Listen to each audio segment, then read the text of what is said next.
This is the TATA Tiago and I'm so excited. I've been so excited for this brand to come back to South Africa. And yes, this particular model is their cheapest model that you can get. Yet it is so impressive. I honestly have zero complaints. Now we all know that life has gotten so expensive and it's really hard to find things that still excite you, make you happy, and that you can actually afford. But somehow they've done it with the Tiago. Now it's super impressive to think that this base model, which is their 1.2 litre 3-cylinder XM, it's a manual, 5-speed manual, but it starts from 189,000 Rand, under 200,000 Rand. That is insane, especially if it looks this gorgeous in this beautiful ocean blue. Now, if I look at the actual figures of the performance of this car, I think they're lying, because this 1.2 litre 3-cylinder is so punchy. It feels like it has around 75 kilowatts of power, but they say it has 63, which sounds fake. But they also say that it has 113 newton meters of torque. It feels like it has a small turbo because it kind of reminds me of the 1 litre turbo 3-cylinder that you got in an Opel Adam. This thing's performance and consumption is insanely good, and it does inspire you to actually rev it and have so much fun. It also has a well-tuned chassis because it kind of also likes being chucked into corners. Now yes, TATA did leave South Africa back in 2019, and they were quite missed because they had vehicles at affordable prices and people love them. You still see so many of the original Indica driving around. People still love those vehicles. But I am happy that they are back. They entered back into South Africa last year, September, and they really introduced themselves with the best lineup. I love this ocean blue paint, and if you are looking at one, I would have it in this color. It looks so gorgeous even on a miserable, cloudy, rainy day like today. You get plenty of gloss black bits, this angry gloss black grille. I like the angularness of it. Love the chrome line that runs right underneath it, and these aggressive, angry looking lights. You have these colored door mirrors and some machine finished effect gloss black and silver hubcaps. But I do think they look quite nice. These are only 14 inches in diameter, but it does suit the car quite nicely. But now let's talk about the interior, because this is also quite an interesting thing on the TATA that I don't think they really skipped out on. They really made it so nice with as little as possible. Up first, let's talk about the thing you touch the most, the steering wheel, because this car has something inside it that I really haven't seen on any other vehicle, not even like some of the most expensive cars, and that is a light up badge. Because yes, if I turn this car off, it disappears, and then the steering wheel looks so futuristic and so cool. I really do love it. You get a two-tone cloth interior, because I do like the effect and aesthetic of these light grey seats with the black surrounds. It looks so plush and nice. You also get a touchscreen in this car that is from Harman, and I can tell that even the sound system is very well tuned. You also get a two-tone dash with some gloss black and some chrome details, and I do think it overall looks quite nice.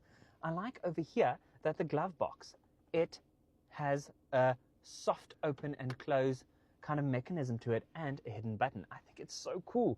You get physical knobs for your climate control, and I don't think you need more than that. It is very bare bones and basic, and it does look a bit simplistic, but I do like it. It's still cheap and cheerful. I also like that even with this infotainment system, they kind of put it nicely behind this gloss black trim, making it look like it was physically built into the dash as opposed to just an aftermarket system. And I do like that attention to details. Overall, I like the look of it.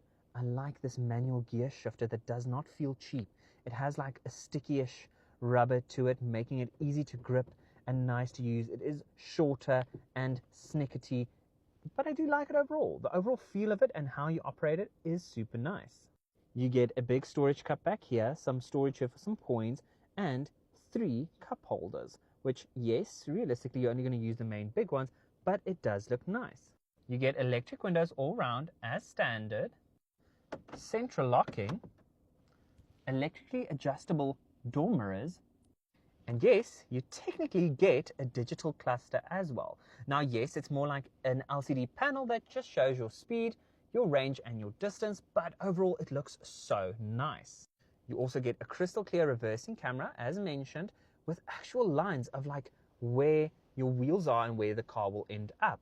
It will also show you how close you are to the object once you start getting near it.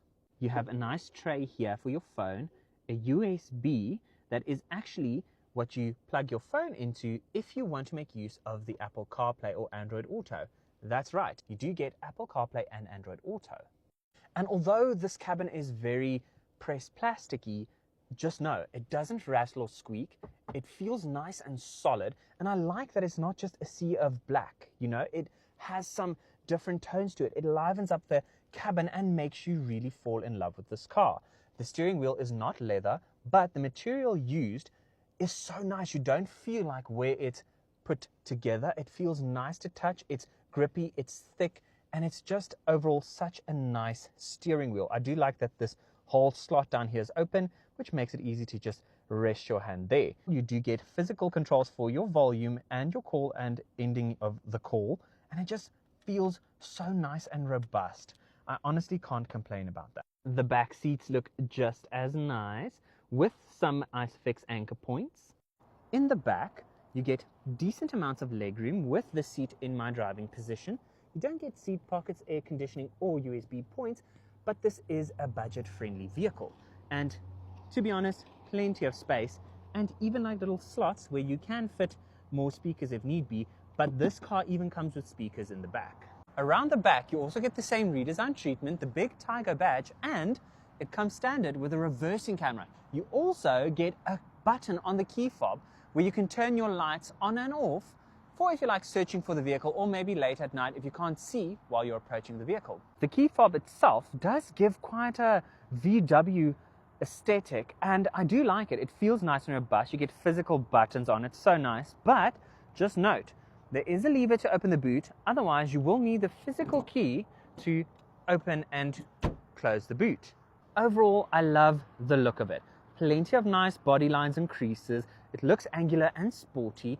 You do have some extra gloss black fins here to form part of the spoiler, just aiding in the aerodynamics, but you don't get a rear wiper. Now, yes, as standard on this base model, you do get a 2-year service plan up to 30,000 kilometers, or the 5-year 125,000 kilometer warranty. So it does give you plenty of peace of mind. And also claimed, Tata say that this could do 5 liters to the 100 from its 35-liter tank. However, I've been averaging under that. Overall, I must say that I am super chuffed and super cheerful after driving the Tiago, because I do think it's a fantastic offering from a fantastic price, and I've seen on billboards that you can actually get into one of these for less than 2,500 per month without a balloon. So yes, this is kind of a no-brainer, because it drives like the last generation Ford Figo, super solid and robust, very dynamic. The performance is fantastic, the consumption is great, and if I'm honest, the interior is well equipped and not as plasticky as one might think. It is really well built and well put together. From just 189,000 Rand, you get a lot of vehicle for the money. And to be honest, this is perfect for students, but also for people that are in need of something affordable as their daily commuter. But what do you think of the new Tiago? Is it something that you would buy?